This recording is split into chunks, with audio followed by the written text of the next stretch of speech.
আজকের রেসিপিটা আমার বাড়িতে খুব প্রিয় একটা রান্না, সেটা হচ্ছে পোচড এগ কারি, যেটাকে আমরা ডিমের শাকশুকাও বলি।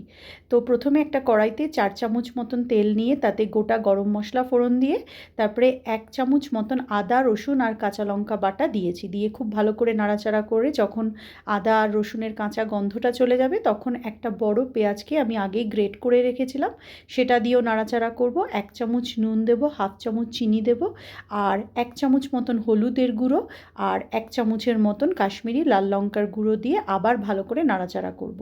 তারপরে একটা বড় চামচ মতন এক বড় টেবিল চামচের মতন আমি টমেটো পিউরি দিয়েছি, দিয়ে বেশ কিছুক্ষণ নাড়াচাড়া করে অল্প একটু জল দিয়ে খুব আস্তে আস্তে করে মিডিয়াম আঁচে কষাতে হবে।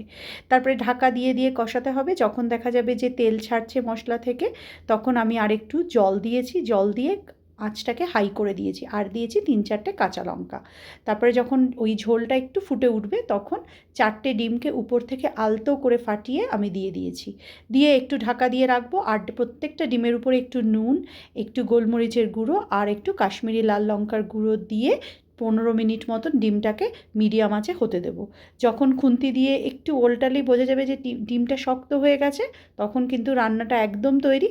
জাস্ট নামানোর আগে একটু গরম মশলা গুঁড়ো দেবে, একটু ঘি দেবে, দিয়ে ঢাকা দিয়ে রেখে দেবে, জাস্ট খাওয়ার আগে খুলবে। খেতে ভীষণ ভালো হয়।